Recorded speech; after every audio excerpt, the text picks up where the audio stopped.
Estamos aqui para a gravação de mais um programa da série Diálogos sobre Direito. Estamos recebendo hoje aqui a investigadora Ana Belém.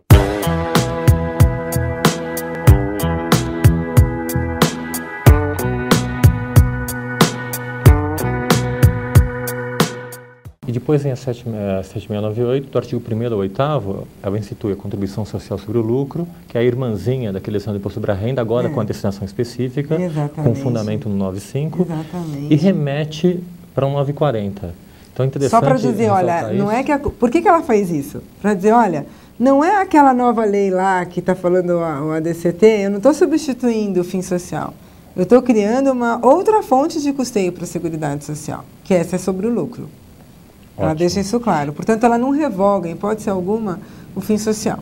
Ótimo. E então, você entende que com a DCT já entrou válida essa contribuição sobre o faturamento, e depois que a remissão da 7689 simplesmente convalidou essa recepção pela Constituição. Exatamente. Eu estou falando isso porque um dos argumentos que foi atacado o fim social foi que era um imposto transitório, e quando eu regulei o dispositivo, eu não poderia fazer remissão à lei anterior, mas tinha que instituir expressamente essa contribuição sobre o faturamento. Não, na verdade, o que a lei fez é dizer, olha, isso aqui é uma nova fonte. A contribuição social sobre o lucro, que está sendo introduzida pela 7689, é uma nova fonte da Seguridade Social. Não se confunde com aquela nova lei que está prevista na DCT para dispor, modificar ou substituir o fim social. Essa é a leitura que eu faço aqui. Agora, o artigo 9, que remete a 940, para você é constitucional, é tranquilo, e ele acaba consolidando a recepção eu acho que sim. Eu entendo que sim. 940 como contribuição sobre o faturamento. Eu entendo que sim. Olha que pode ser uma armadilha isso para você, hein? Porque essa mesma argumentação eu posso usar não tem nada a ver na com relação da 9718 com a 10833. Eu conheço esse seu posicionamento, tá bom. Eu não acho que tenha relação. Então vamos seguir então. E depois disso surgiram uma série de outras. Veio a 7738, que instituiu também o fim social sobre o faturamento para as prestadoras de serviço. Por quê? Porque as prestadoras de serviço não tinham que pagar nada. Por que elas não tinham que pagar nada? Porque, veja bem, desde que eu estava lá no Decreto-Lei 1940, as prestadoras de serviço nunca pagaram sobre o faturamento. Elas pagavam sobre imposto, sobre um percentual do que era apurado a título de imposto sobre a renda, que foi o famoso adicional de R lá atrás, né? Então, como isso foi expurgado, seja por uma declaração de inconstitucionalidade, seja porque não foi recepcionado pela nova Constituição, as prestadoras de serviços estavam sem base para pagamento de fim social. Sem base não tem tributo para ser pago. Então, obviamente que precisava vir uma lei para dizer, olha, e as prestadoras de serviço, qual que é a base delas? Então, vamos observar um 951 e a base dela passa a ser o faturamento. Aí aconteceu o problema. Porque aí o ADCT tinha avisado, olha, é até que outra lei venha dispor. Então, ela recepcionou esse fim social como uma contribuição social. Ela falou, esse percentual que eu recepcionei está ok. O que eu recepcionei, tudo bem. Agora, se você quiser um outro, você vai ter que observar todos os trâmites aí para criar uma contribuição para a Seguridade Social. E isso não foi observado pela 7738. Não foi? Não, na verdade, quando ela traz, ela vai majorando a alíquota, e não foi a alíquota de 0,6 que foi recepcionada pelo lado das disposições. E aí a lei veio trazer disposições diferentes daquela que foi recepcionada, sem seguir todo o trâmite previsto no 951, não foi? Foi, tanto que foi declarado inconstitucional ali, tudo dali para frente. A discussão aqui tem uma certa retórica em torno dela, porque foi criada a 7738, depois a 7787, que majorou para 1% o fim social. Depois para 1,2%. Depois para 2%. Depois para 2%. Exatamente. E a discussão toda era que já existe, bom, pelo menos que eu me lembro, disso que era muito novinho. A discussão toda é que já existia uma tributação sobre o faturamento, que era o PIS, a Lei 70/70. Que tinha sido recepcionado pelo 239. Exato, e que para que eu pudesse criar uma contribuição, que o DCT 56 recepcionou precariamente essa contribuição. Não é que ele recepcionou precariamente, é que ele recepcionou naquela exata disposição. 0,6% sobre faturamento. Ou seja, sempre teve a discussão de que eu tinha bitributação, porque FINS Social e PIS eram sobre faturamento quando recepcionados. Né? Eu tive também no passado PIS, repique e dedução, lembra disso? Lembro. Então eu também tive, assim como o FINS Social também foi sobre imposto de renda, eu tive o PIS, repique e dedução. Lembra para os nossos Puxa vida, mas... Tá bom, então não lembro. Deixa eu pegar os... Relaxa. Não é da minha época também. Não, mas até que teve depois... Interessante a tua colocação, porque então a minha discussão não é sobre o ponto 6, é sobre os aumentos, porque esses aumentos seriam como se fossem novas contribuições, e são novas contribuições não, que na verdade ele falou assim, olha, o que eu recepcionei foi o 0,6 do faturamento. Tá, Dali para frente você observa o que você tiver que observar para a Constituição. Tanto que depois, quando a gente tem essa situação toda regularizada, perceba que veio por lei complementar, sim, que foi a 7091, que era o que deveria ter acontecido com a 7738. Por quê? Porque se eu não estava mais falando daquele FINS Social que foi recepcionado pelo ato das disposições constitucionais transitórias, então, naquele momento, para regularizar a situação, eu precisaria de uma lei complementar, para criar essa nova fonte de custeio da Seguridade Social. Mas, na verdade, a competência 951 era criar imposto sobre faturamento. Não falava se é sobre faturamento de empresas comerciais ou de serviços. Eu podia criar por lei ordinária, perfeitamente, ao meu modo de ver, pelo menos, a tributação sobre faturamento. Mas é que daí eu tinha toda a discussão de ter também o PIS sobre o faturamento, e que ele não tinha problema na medida em que ambos tinham sido recepcionados pela Constituição Federal. Tá bom, mas a grande questão, a gente sabe que, na verdade, o argumento forte aí foi que exigia, que derrubou todos esses aumentos, foi o fundamento que exigia a lei complementar. Exatamente. Mas depois a 9718 instituiu o PIS/COFINS sem nenhuma modificação constitucional por lei ordinária, ninguém reclamou. Porque, na verdade... Na verdade, antes disso, veio a Lei Complementar 70. Isso. A gente tem o próximo, que na verdade que já era sobre faturamento. Que já era sobre faturamento. Isso. Então, veio a Lei Complementar 70, ela arrumou tudo. Dessa jurisprudência. Então, ela falou, vou arrumar para não perder essa fonte. Exatamente. Então, é o que eu te falei, a inconstitucionalidade estava lá atrás porque não veio por lei complementar. Ótimo. Mas depois a Lei Complementar 70 foi modificada pela Lei 9718.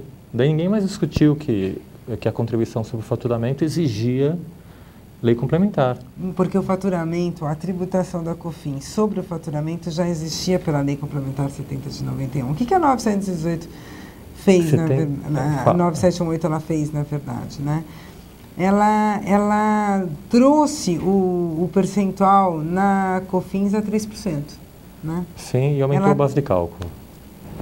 A parte do aumento da base de cálculo foi declarada inconstitucional, né? Que aí é uma coisa que a gente vai conversar agora. Mas o aumento da alíquota foi declarado constitucional. Constitucional, não inconstitucional. Sim, constitucional. Ou seja, exatamente. Por que essa lei ordinária pôde modificar essa lei complementar? Porque, na verdade, essa lei complementar 70 era formalmente... Porque o arquétipo daí já estava todo colocado. Na Constituição já tinha sido resolvida a situação pela lei complementar sobre a base de cálculo. E quando eu tenho todo o arquétipo na Constituição Federal, eu não preciso de lei complementar para alterar a alíquota, né? O percentual é uma discussão à parte, né? A Constituição Federal, a lei complementar, não tem que me dar o percentual de incidência. A Constituição Federal te fala se o tributo tem sido por lei complementar ou por lei ordinária. Exatamente. Se é por lei aqui eu já tenho o a arquétipo alíquota tem que ser posta por lei complementar. Não. Não adianta pegar a Constituição como se fosse uma Bíblia. Me responde essa pergunta.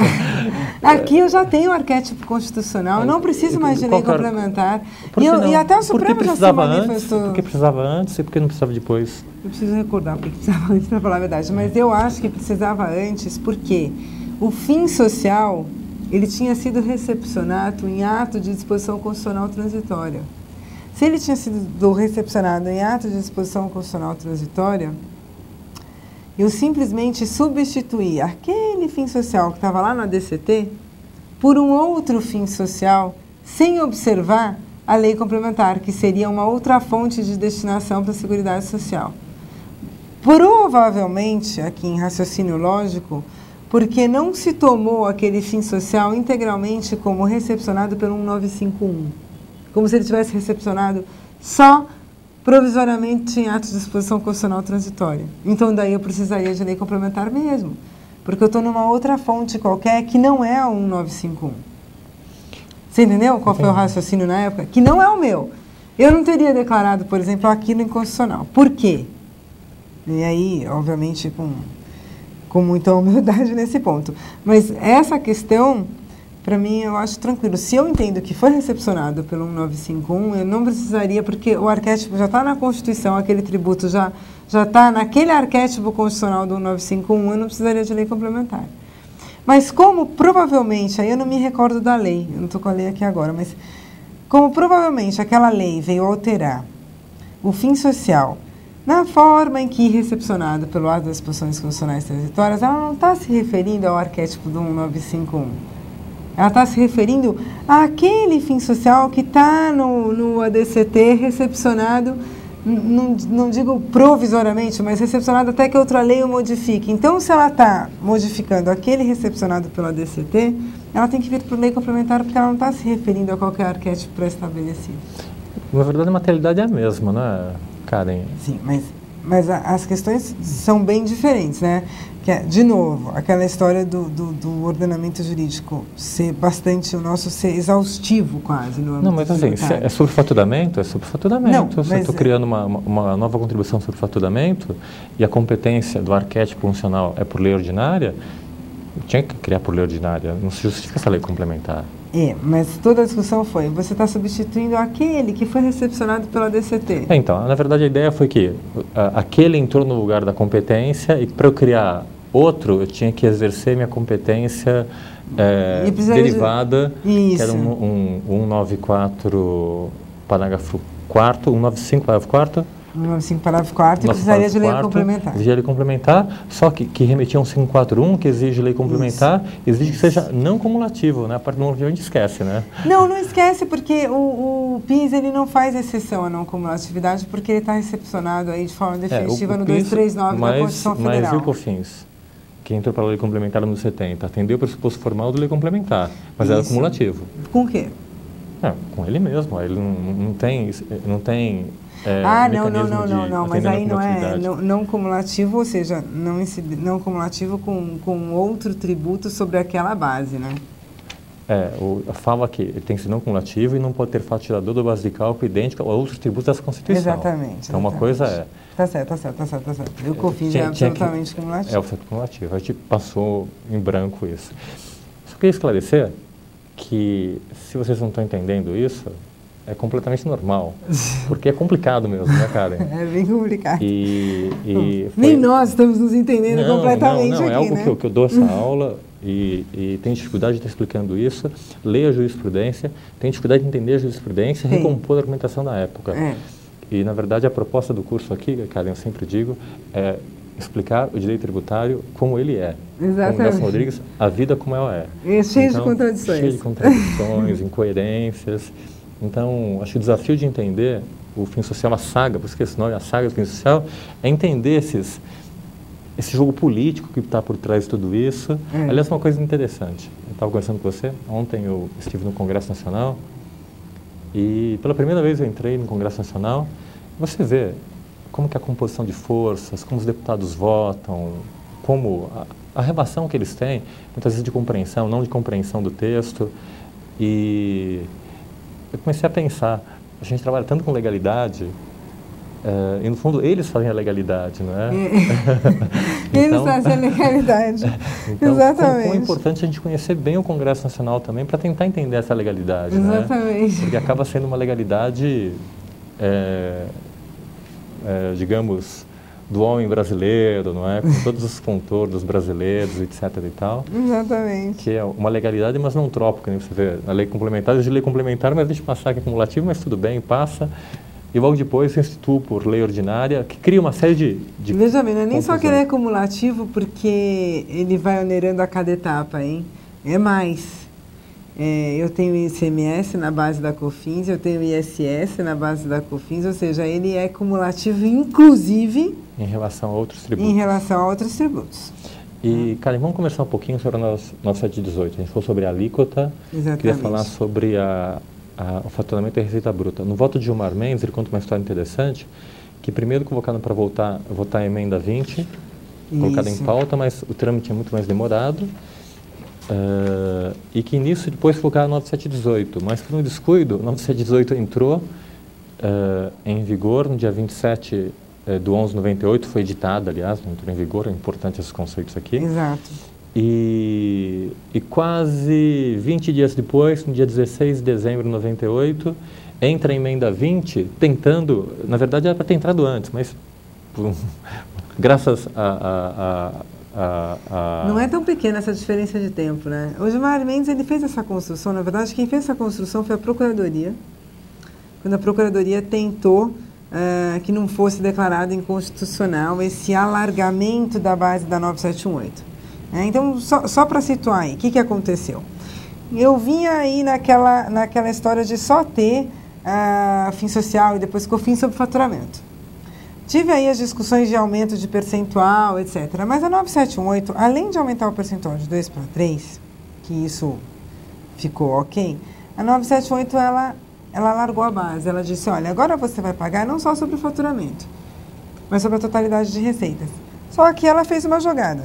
Como a Constituição dizia naquela época que incidiria sobre faturamento, não abrindo a possibilidade de incidir sobre a totalidade das receitas, ela disse, olha, vai incidir sobre faturamento, assim entendido como a totalidade das receitas.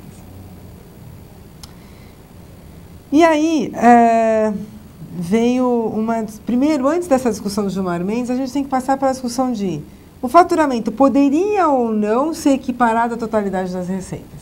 Essa foi a primeira grande discussão.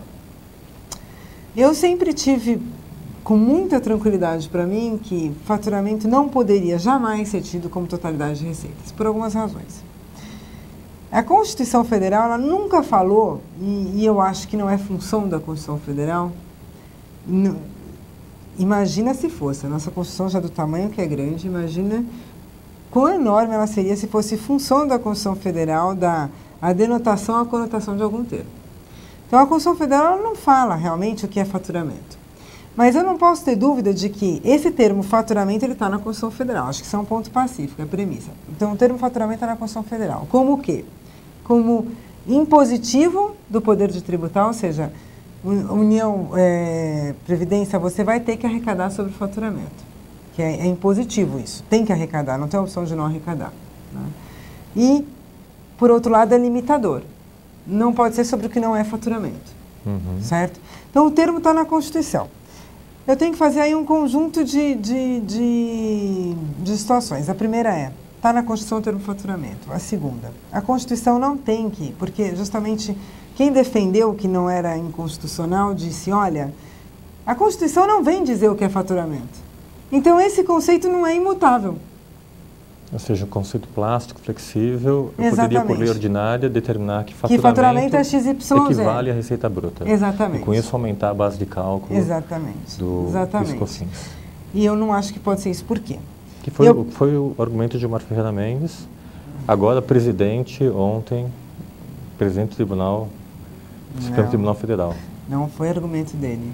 Não foi, o argumento dele foi outro, né? O argumento dele foi, ele retificou, na verdade, essa lei. Ele retifica a lei. Ele diz o seguinte, a emenda veio validar. Ele não diz que faturamento é igual à receita, a totalidade das receitas, que eu saiba. O que eu li do voto dele ele retifica essa lei. Acho que o Mário Galvão também. Ele retifica essa lei. Aí há uma divergência entre nós, que, pelo menos pelo que eu me lembro, a argumentação dele é que a lei poderia ter tratado isso e a emenda constitucional recebeu e consolidou isso, mas... Não, então, o que ela recebeu e consolidou, isso ele fala. Ele fala que ela veio retificar, mas eu não vi ele dizer que o conceito é o mesmo. Mas, de qualquer forma, pode ser. Esse exercício de casa, para quem está... Exatamente, pode ser. Mas que, de fato, teve essa argumentação de uma forma muito forte, inclusive por parte da Procuradoria, teve. Mas o que eu entendo, né? A Constituição ela não tem que dar denotação nem conotação de termo nenhum. né? E, aliás, eu acho que não é competência do legislador como um todo. Da denotação e conotação é competência do operador do direito. Em última instância, até em prol da segurança jurídica, é essa competência do Supremo Tribunal Federal. Né? Dizer, interpretar aquele termo, a interpretação final é do Supremo Tribunal Federal. O que acontece? Essa interpretação ela é definitiva? Não, essa interpretação ela não precisa ser definitiva. Mas dentro de alguns parâmetros de segurança jurídica, eu tenho que seguir aquilo que, no âmbito privado, no âmbito das relações privadas, ou, ainda que no âmbito público, pelas decisões que foram dadas até aquele momento, qual é o conceito de faturamento? Vou brigar com você um pouco, faz tempo que eu não criei uma divergência com você. Mas eu preciso concluir. Eu sei, mas deixa eu te provocar para você não concluir sem eu ter te contraditado. Você falou que o termo tem que ser criado pelos operadores do direito, mas isso rompe a legalidade, porque eu vou criar aquilo que eu quero. O termo não tem que ser criado, a denotação. A conotação, ou seja, dizer até onde, qual é o alcance daquele termo, é óbvio.